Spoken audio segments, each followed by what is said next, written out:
कि नौकरी करनी है, वही सोच के साथ अपनी एजुकेशन भी पूरी की। फादर नहीं चाहते थे कि मैं ऐसी वैसी जॉब करूं। वहाँ पर पहली जॉब जो है 4,000 रुपए की मात्र लगी थी। मैंने डिसाइड किया कि मैं प्राइवेट जॉब नहीं करूंगी। 8,000 रुपए की मशीन जो है वो घर पे लगा ली, घर पे ही लगाई क्योंकि और तो कोई सपोर्ट नहीं था। जब स्टार्ट किया, बिल्कुल भी मैं नहीं कहूंगी कि मैंने बहुत सोच के स्टार्ट किया था। एक मशीन खरीदी, 2 मशीन खरीदी, आज तकरीबन हमारे पास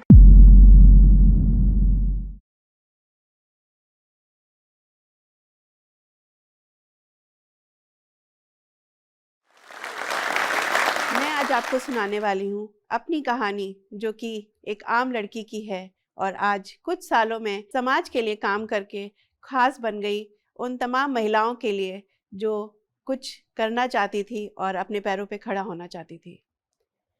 मेरा नाम अंजलि सिंह है। मैं लखनऊ की रहने वाली हूँ। मेरा जन्म हुआ था भोपाल, मध्य प्रदेश में। मेरे पिता जो है बैंक ऑफ इंडिया में कार्यरत थे और ट्रांसफरेबल जॉब था, इधर से उधर हर 3 साल पे हम लोग शिफ्ट होते रहते थे। लेकिन फाइनली जब मैं चौथे कक्षा में आई तो हम लोग लखनऊ शिफ्ट हो गए और हमने यहाँ पर अपनी सारी एजुकेशन मैंने जो है यहीं पर ली। स्कूलिंग कार्मल कॉन्वेंट से, फिर आईटी कॉलेज, फिर लखनऊ यूनिवर्सिटी में पढ़ाई की। यूनिवर्सिटी में पढ़ने के बाद मेरी शिक्षा जो है जो मेरा बचपन था वो काफ़ी आम था, क्योंकि पापा की एक फिक्स सैलरी थी। कुछ भी हम लोगों का ऐसा नहीं था कि आप कह सकते हो लैविश रहा हो। बहुत ही आम तरीके से मध्यम वर्गीय परिवार को मैं बिलोंग करती हूँ। और वही सोच के साथ कि नौकरी करनी है, वही सोच के साथ अपनी एजुकेशन भी पूरी की। और जो है ग्रेजुएशन के बाद मैंने पोस्ट ग्रेजुएशन की। उस वक़्त जो है एक लड़कपन का शौक़ दिमाग में आया था। मैं एयर होस्टेस बनना चाहती थी और ग्लैमर था शायद आप कह सकते हो, और वो अट्रैक्शन था, फ़ैसिनेट करता था मुझे और उसी से संबंधित मैंने पढ़ाई करना चाही। तो मेरे फ़ादर ने, क्योंकि उस वक़्त मैं उनकी इकलौती बेटी हूँ, मेरे एक भाई हैं, तो भई पापा का था कि आप जो भी करो आप लखनऊ में रहकर करो, बाहर हम नहीं जाने देंगे आपको। तो उस वक़्त बुरा भी लगता था, लेकिन नहीं, सब एक्सेप्टेबल था क्योंकि विद्रोह करने की कोई स्थिति नहीं थी और ना उम्र थी और ना कोई वजह थी ख़ास। तो यहीं पर हमने मास्टर्स ऑफ टूरिज़्म मैनेजमेंट का कोर्स किया लखनऊ यूनिवर्सिटी से सन 2001 में। और उसके बाद उसी से संबंधित जॉब करना चाहती थी। तो 2001 में, आप तकरीबन 21 साल पहले की बात कर रही हूँ मैं, आप समझ सकते हैं कि टूरिज़्म सेक्टर का यहाँ पर स्कोप बहुत कम था। तो फिर भी ट्रैवल एजेंसीज़ को अप्रोच किया और वहाँ पर पहली जॉब जो है 4,000 रुपए की मात्र लगी थी।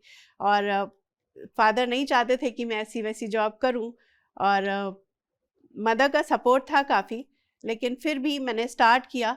ज़्यादा दिन नहीं कर पाई और उसके बाद, क्योंकि वहाँ काफ़ी प्रॉब्लम्स थी, काफ़ी पॉलिटिक्स थी, थोड़ा-सा आप कह सकते हो एक्सप्लॉइटेशन भी था इस सेक्टर में। फिर मैंने अपना सेक्टर चेंज किया और मैं एजुकेशन सेक्टर में आई और मैंने यहाँ इक्फाई नेशनल कॉलेज का एक ब्रांच यहाँ पर यूपी में स्टार्ट हुई थी। उसमें एज़ फर्स्ट एम्प्लॉयी मैंने जॉइन किया एज़ एकेडमिक काउंसलर।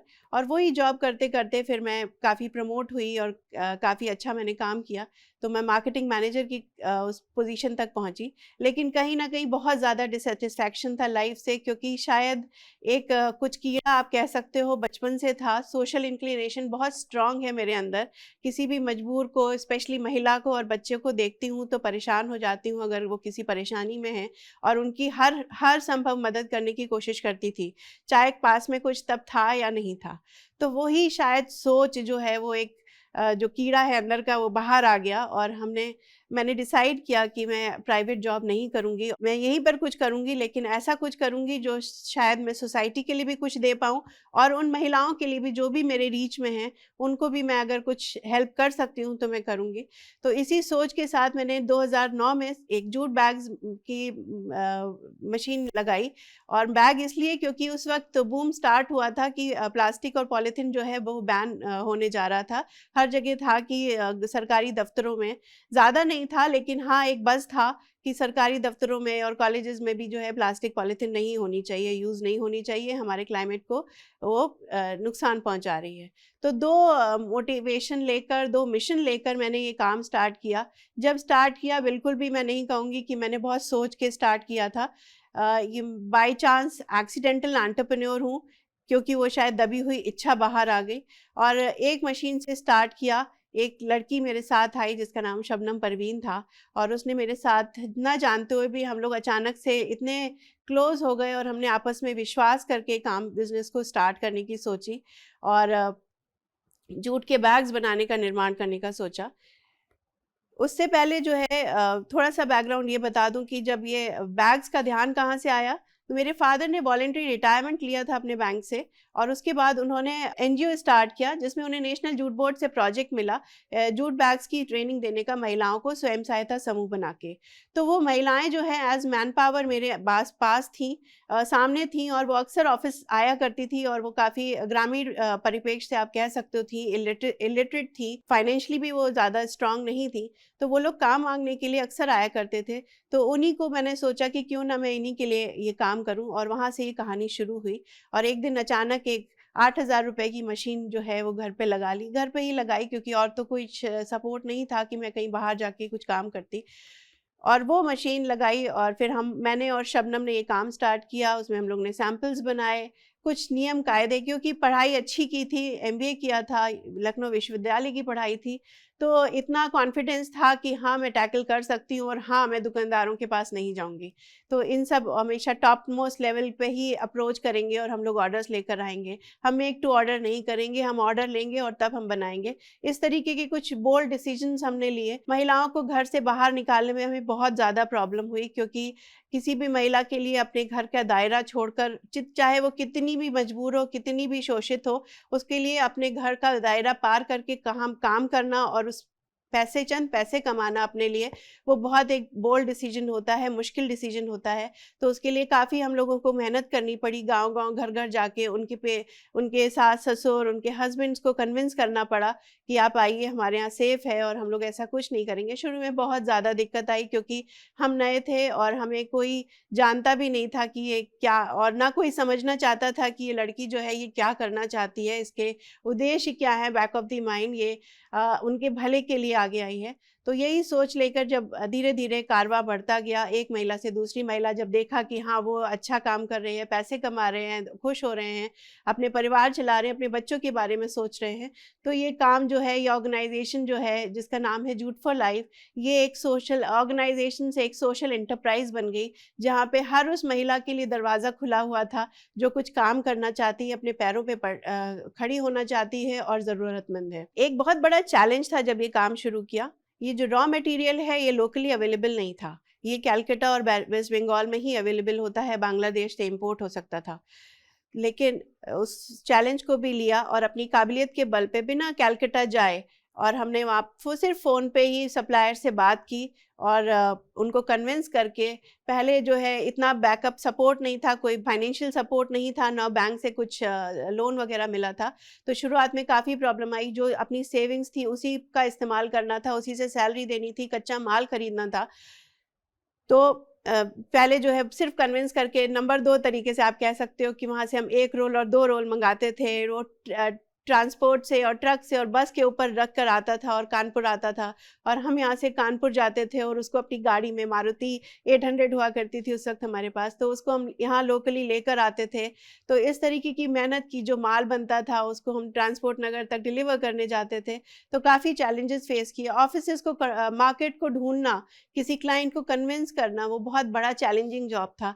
इस उद्देश्य को इसलिए इतना पैशनेटली ले पाई मैं, क्योंकि जो महिलाएं इन्वॉल्व हो रही थी, मुझे धीरे धीरे समझ आया कि जब तक हम इनको रेगुलर इनकम नहीं देंगे तब तक इनकी स्थिति नहीं सुधरेगी। ऐसा नहीं हो सकता कि एक काम आया, इन्होंने 4 पैसे कमाए और फिर ये घर बैठ गए और फिर कभी ज़रूरत पड़ी तो आ गए। तो इसके लिए मैंने एक सोचा समझा स्ट्रक्चर बनाया कि हम उनको एक सैलरी स्टार्टिंग करेंगे कि आप सैलरी पे आओ और आप एक फिक्स्ड काम करो और फिक्स्ड इनकम लेके घर जाओ। और इसी सोच के आगे फिर इसमें काफ़ी प्रॉब्लम्स आई। जो गांव की महिला थी, वो हर महिला गांव से शहर में नहीं आ सकती थी, तो हमने क्या किया कि गांव में ही ट्रेनिंग्स देना स्टार्ट कर दिया, और 1 मशीन खरीदी, 2 मशीन खरीदी, आज तकरीबन हमारे पास 150 से ज़्यादा मशीनें हैं, 5,000 महिलाओं को हम लोग ट्रेन कर चुके हैं। 9 गांव में हम लोग काम कर रहे हैं, जहाँ की महिलाएं आत्मनिर्भर हैं, अपने पैरों पे खड़ी हैं। बहुत स्ट्रांगली मैं बिलीव करती हूँ कि money is the best motivator. जब आपको, महिला को पैसा मिलने लगता है, एक रेगुलर इनकम मिलने लगती है, तो उसकी मेहनत जो है वो आप कह सकते हो 9 दुर्गे के बराबर हो जाती है। लोग पैसा बहुत कमाते हैं, लेकिन आज बहुत फ़ख्र होता है कहते हुए कि मैंने नाम बहुत कमाया। आप यकीन नहीं मानेंगे कि आज आवरली जो है शेड्यूल्स लगे रहते हैं कि अब यहाँ जाना है, अब यहाँ जाना है, यहाँ फैसिलिटेट होना है, यहाँ अवार्ड होना है, एंड लोग अपने आप बुलाते हैं। लखनऊ यूनिवर्सिटी से अभी हमने recently memorandum of understanding MOU sign किया। वो चाहते हैं कि हम पूरी यूनिवर्सिटी को प्लास्टिक फ्री जोन बना दें। वहाँ पर हमने प्रोडक्शन सेंटर स्टार्ट कर दिया। तो एक VC लेवल का व्यक्ति जो है एक आम लड़की को अपने बगल में खड़े करके MOU साइन करवाता है। तो ये बहुत खास है। सोशली बहुत प्रेजेंस हमने बनाई हुई है, जिसकी वजह से वुमेन ऑन विंग्स एक नीदरलैंड की कंसल्टेंसी फर्म है, जिन्होंने पूरा उनका टीम आया हमारे पास हमको असेस करने के लिए। एक एक गांव में एक एक महिला से वो लोग मिले और उसके बाद उन्होंने हमको अपनी सर्विसेज देने की पूरा उन्होंने हमें एग्रीमेंट साइन किया, जिसमें वो हमारी फर्म को वो सारी सुविधाएं और वो सारी कंसल्टेंसी देते हैं, जिससे कि हम ज़्यादा से ज़्यादा महिलाओं को रोज़गार दे पाए। हमारा जो सोसाइटी है वो एक आत्मनिर्भर सोसाइटी हो जाए, महिला जो है वो स्ट्रांग हो जाए, सशक्त हो जाए, यही हमारी ऑर्गेनाइजेशन का मोटिव है। ये जो कहानी आपने सुनी वो सिर्फ इनकी ही नहीं बल्कि हम सब की है। बस कुछ नया करने का जुनून हो तो हम भी सारी परिस्थितियों को पीछे छोड़ आगे बढ़ सकते हैं। इसीलिए global alliance for mass entrepreneurship आपके लिए लाया है एक फेसबुक ग्रुप, एंटरप्रेन्योर्स नेटवर्क। इस ग्रुप के जरिए आप अपने जैसे एस्पायरिंग एंटरप्रेन्योर्स से आसानी से जुड़ सकते हैं, नेटवर्क बना सकते हैं और इस कम्युनिटी से इनसाइट भी पा सकते हैं। तो ज्वाइन करें इस फेसबुक ग्रुप को डिस्क्रिप्शन में दिए गए लिंक के जरिए। मिल जाए जो हाथ तो मुमकिन, मिल जाए जो हाथ तो मुमकिन, मिल जाए जो हाथ तो मुमकिन, आसमान को पाना होगा।